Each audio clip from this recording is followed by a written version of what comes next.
Hace 14 siglos, en el año 621, moría en Toledo el primer rey sabio de la historia de España, Sisebuto, amigo y colaborador de Isidoro de Sevilla en aquel primer renacimiento que fue base y fundamento de todos los posteriores. Brillante en su palabra, docto en sus pensamientos e imbuido del conocimiento de las letras, dijo de él el hispalense. Hombre sabio y merecedor en toda España de gran alabanza, escribió el autor de la crónica de Fredegario. Y hombre sabio y muy instruido en las letras, afirmó el cronista anónimo del año 754. 600 años más tarde, hace hoy 800, nacía en la misma ciudad, en la Urbs Regia, el rey sabio por excelencia de nuestra historia, Alfonso X, a quien hoy dedicamos esta jornada. Aquel mismo año, en 1221, también nacía, aunque a la otra vida, el castellano Santo Domingo de Guzmán, dejando en heredad la orden de los predicadores, que daría a la cristiandad a algunos de sus más brillantes teólogos y filósofos, como Alberto Magno, Tomás de Aquino, Ramón de Peñafort, el maestro Eckhart, Vicente Ferrer, Francisco de Vitoria o Bartolomé de las Casas. A la vez que moría el fundador de los dominicos, nacía también en 1221 otro de los teólogos más destacados del siglo XIII, el franciscano Buenaventura. Y un siglo más tarde, en 1321, moría el más grande poeta de la cristiandad medieval, Dante Alighieri, exactamente en el mismo año en que se establecía el primer estudio general de su Florencia natal.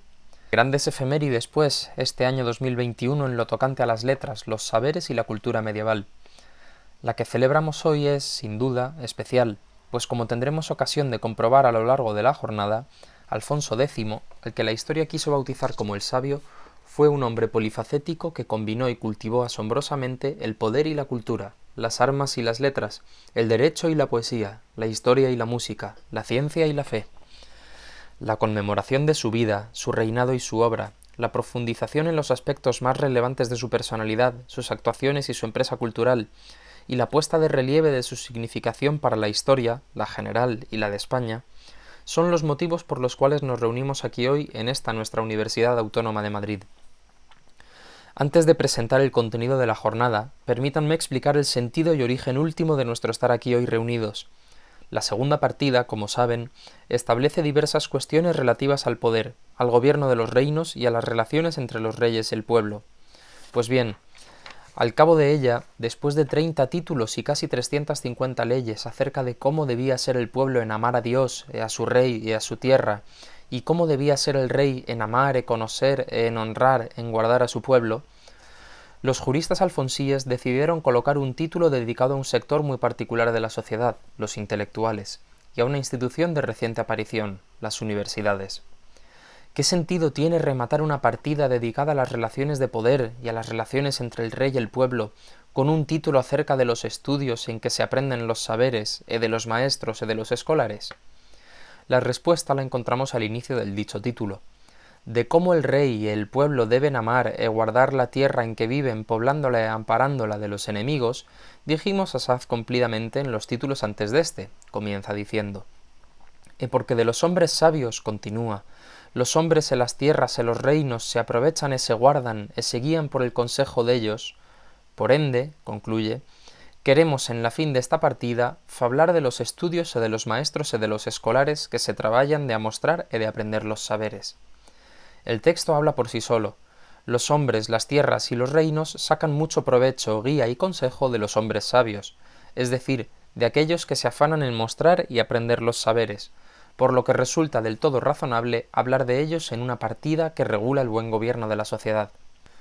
Estos hombres sabios venían desde hacía algo más de un siglo juntándose y asociándose entre sí por toda Europa en corporaciones de maestros y escolares, Universitates Magistrorum et Scholarium, o estudios generales, Studia Generalia, que la segunda partida define como ayuntamiento de maestros y de escolares que es fecho en algún lugar y con voluntad y con entendimiento de aprender los saberes, es decir, reunión de maestros y escolares que se hace en algún lugar con voluntad e intención de aprender los saberes. Mientras que otras corporaciones, dice la ley sexta de este título, habían sido prohibidas por los antiguos porque de ellos se levanta más mal que bien, los maestros y escolares, en cambio, tenían el derecho de facer ayuntamiento e hermandad entre sí en estudio general, porque ellos se ayuntan con intención de facer bien. De los maestros, en efecto, se esperaba que mostrasen sus saberes a los escolares bien y lealmente, leyendo los libros e faciéndoselo entender lo mejor que ellos pudieren, para lo cual debían ser sotiles e entendidos, e que sepan mostrar este saber e sean bien razonados, e de buenas maneras. De los escolares, por su parte, se esperaba una dedicación al estudio y un comportamiento bueno y honesto, que punen de estudiar e de aprender e de facer vida honesta e buena, que los estudios para esto fueron establecidos, e non para andar de noche nin de día armados, traballándose de pelear e de facer otra locura o maldades. Por otro lado, ni ellos ni los maestros, ni los demás miembros del cuerpo de los estudiosos, podían mezclarse en cuestiones partidistas, u osar ser parciales, nin dar favor a ninguna parcialidad nin bando de la ciudad,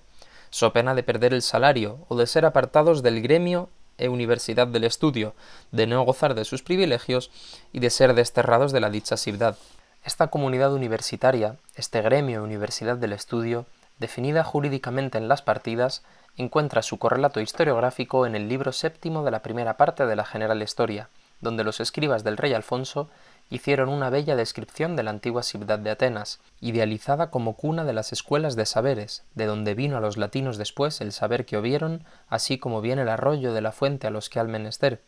y por ende en origen remoto de los estudios y universidades de maestros y escolares. Cuenta la historia que en esta Atenas legendaria se ayuntaron muchos sabios y grandes homnes, que ficieron y venir todas las escuelas de todos los saberes, de tal guisa que los que algo querían aprender allí vinían de todas las partes del mundo. La ciudad tenía 7 puertas, una por cada uno de los saberes de las 7 artes a que llaman liberales, y en el centro se erguía un gran palacio comunal, todo fecho de dentro a grados, que tenía las puertas siempre abiertas y en el que un día a la semana acostumbraban a juntarse todos los maestros, que el resto de días solían impartir lecciones en su propia escuela, con todos sus estudiantes. Allí entonces cada maestro leía de su arte una lección, y después todos disputaban y razonaban sobre ellas por entender mejor cada uno aquello de que dudaban y querían en de ser ciertos.